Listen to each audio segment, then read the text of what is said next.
السلام عليكم ورحمة الله. مرحبا بحضراتكم. فيديو جميل جدا نتكلم فيه عن أحاسيس ومشاعر موجودة في سورة الإخلاص.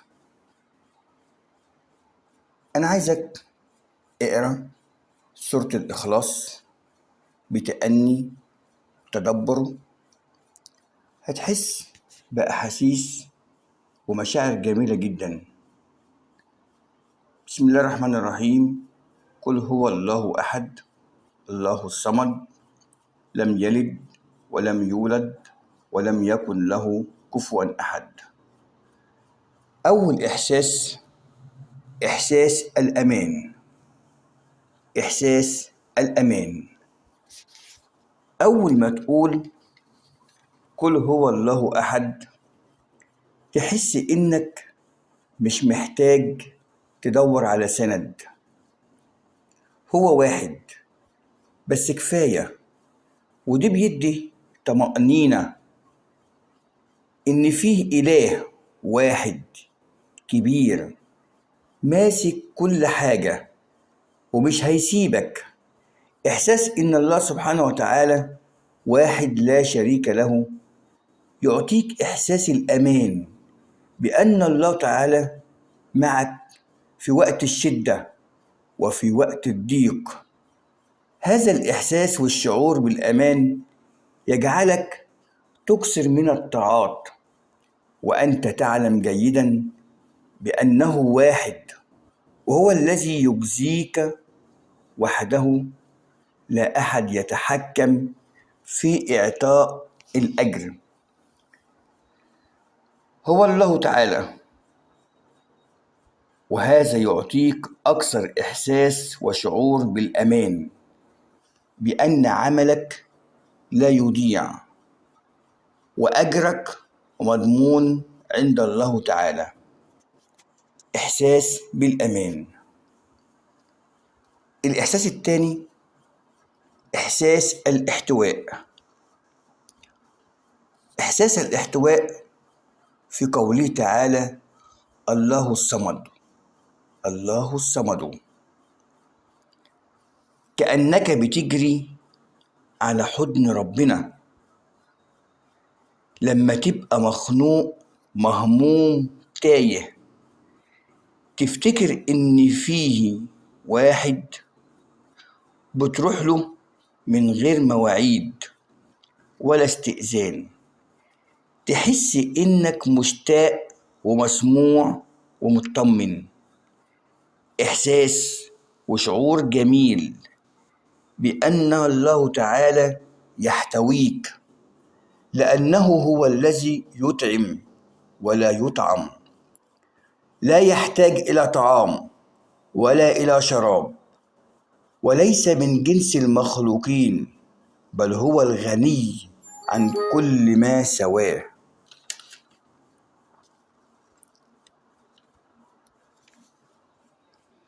هو الذي يرزقك، هو الذي يقضي كل حاجتك انت محتاج اليه.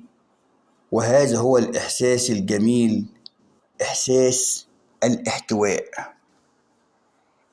الاحساس الثالث احساس الانبهار بعظمة ربنا. احساس الانبهار بعظمة ربنا في قوله تعالى لم يلد ولم يولد. احساس جميل، يعني ربنا مش زينا، مش محتاج، مش ناقص، مش بيعجز. تحس بإحساس رهبة بس مليان حب، زي ما تبص للسماء وتقول يا رب. انظر للكون، للسماء، للأرض، للنباتات، للحيوانات. انظر لكل ما هو حولك، لو كان له أولاد ولو كان له شركاء، فمن المستحيل أن ترى هذا الإحساس الجميل إحساس الانبهار بعظمة ربنا سبحانه وتعالى. إحساس جميل لأنه ليس مثله شيء وهو السميع البصير.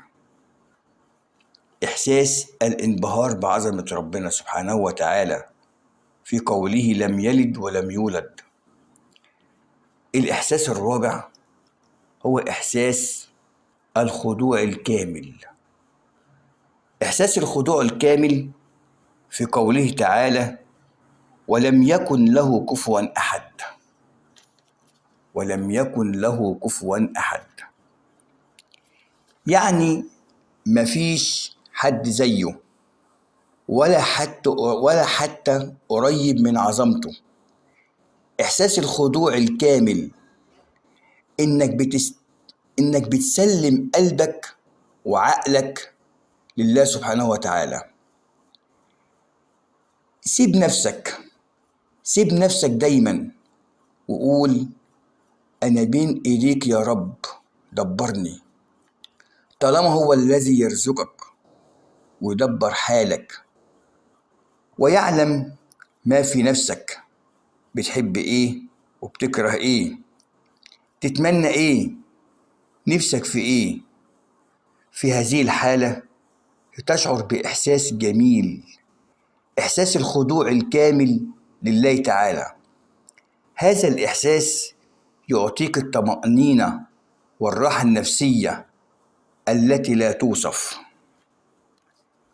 الإحساس الخامس هو إحساس التوحد. إحساس التوحد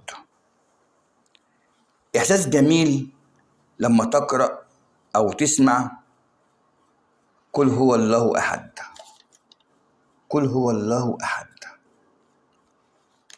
إحساس جميل، تحس إنك مش مشتت. الدنيا حواليك مليانة تشويش، ناس كتير، ضغوط كتير، لكن أول ما تقول قل هو الله أحد تحس إن كل الأصوات سكتت، مفيش غير صوت واحد بيوجهك لأنه أحد. الإحساس رقم 6 إحساس السكينة بعد العاصفة. إحساس السكينة بعد العاصفة لما الحياة تبقى مكركبة والهم يزن على قلبك، تيجي آية قول الله تعالى الله الصمد. الله الصمد كأنها بتطبطب على قلبك وتقول لك أنا هنا، لما تحتاجني ما تقلقش، أنت مش لوحدك. إحساس السكينة والطمأنينة إحساس جميل وممتع. إحساس رقم 7 إحساس الانفصال عن الدنيا. إحساس الانفصال عن الدنيا لم يلد ولم يولد، في قوله تعالى لم يلد ولم يولد، فيها إحساس جميل، إحساس الانفصال عن الدنيا. إزاي؟ لما تحس كأنك قطعت الحبل اللي بيربطك بكل حاجة ناقصة أو مؤقتة في الدنيا. ربنا مش محتاج حاجة وانت كمان مش محتاج غيره. دي إحساس راقي جدا، كأنك بتعلى فوق الكل. إحساس الانفصال عن الدنيا لما تعرف أن الله سبحانه وتعالى لم يلد ولم يولد، ليس كمثله شيء. الله معك في كل كبيرة وفي كل صغيرة، معك في مشاكلك، معك في حياتك. ابعد عن الدنيا، خلي همك تفكيرك في الله سبحانه وتعالى. ربنا سبحانه وتعالى عايز منك ايه؟ بيطلب منك ايه؟ واللي بيطلبه منك عشانك انت، عشان تكون سعيد. اوعى تحط في اعتبارك ان الطاعات دي مشقة لك. بالعكس، اي طاعة لله سبحانه وتعالى هي سعادة، سعادة لك في الدنيا وفي الآخرة. مش هتحس بها إلا يوم القيامة، إلا في يوم الحساب. إحساس الانفصال عن الدنيا وإنك في عالم راقي، عالم أعلى، عالم روحاني، وأجمل إحساس تكون مع الله سبحانه وتعالى فعلا. نيجي رقم 8، إحساس الحرية. إحساس الحرية في قوله تعالى: ولم يكن له كفوا أحد. ولم يكن له كفوا أحد.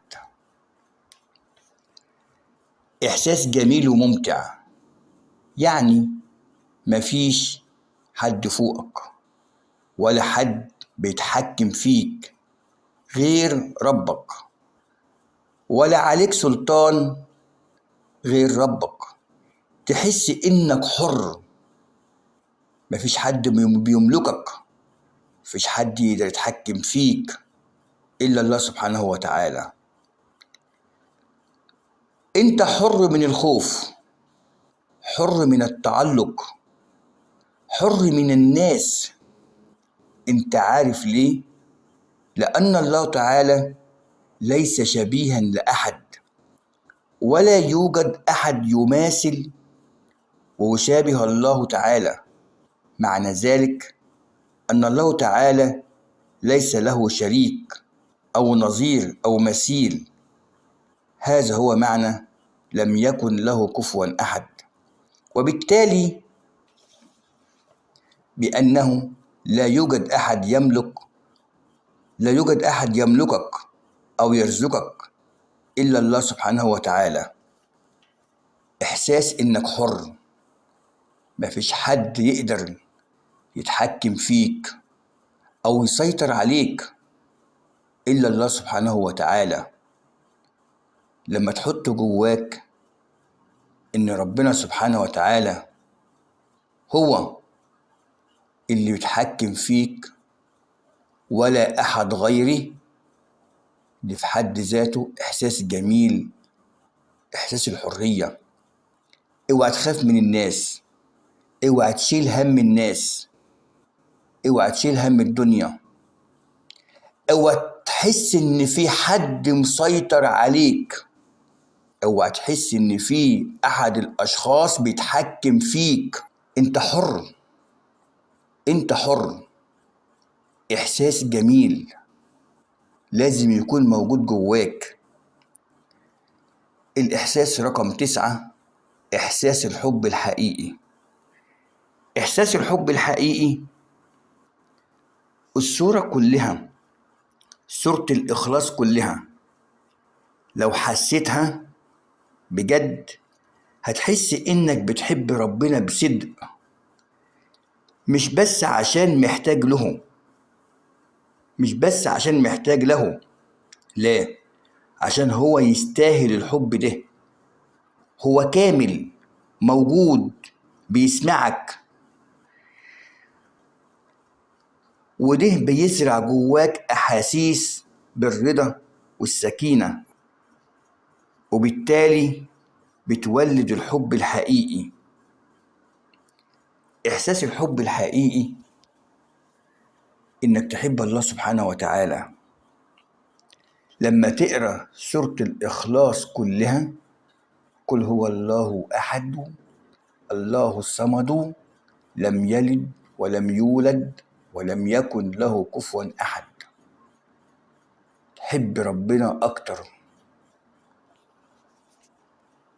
لما تحس إن ربنا أحد ليس له شريك، هو الذي يرزقك، هو الذي يعرف ما بداخلك، بتحب إيه، بتكره إيه.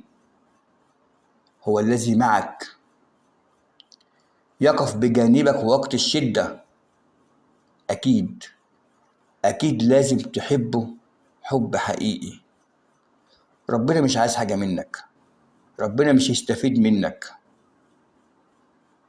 أمنت كفرت، الله غني عن كل هذا. هو بيحبك وعايزك تبقى سعيد. فأنت لازم تحب ربنا. هو دي فعلا الحب الحقيقي. تشوف ربنا عايز ايه وتعمل عشان ربنا يحبك. انت محتاج لحب ربنا، انت ما تقدرش تستغنى عن حب ربنا. احساس جميل، الحب الحقيقي. رقم 10، احساس القوة من الداخل. الصورة كلها احساس القوة من الداخل. لما تعرف ان معاك الاله الواحد الصمد، تحس انك قوي، مش عشان عضلاتك، لا، لانك قوي من جواك. قلبك بقى اقوى من الهم، واهدى من اي صوت بيحاول يخوفك. قوة داخلية لا توصف، داخلة جواك بتحس بها. لما تعرف ان الله سبحانه وتعالى معاك في كل كبيرة وصغيرة، معاك في همومك، في مشاكلك، في حياتك كلها، بيفرج همك، ده كله بيولد جواك إحساس عظيم، إحساس قوة داخلية. رقم 11، إحساس الصفاء والنقاء. سورة الإخلاص سورة نقية زي المية، ما فيهاش لف ولا دوران. كل كلمة فيها صريحة، صادقة، نازلة على القلب زي البلسم.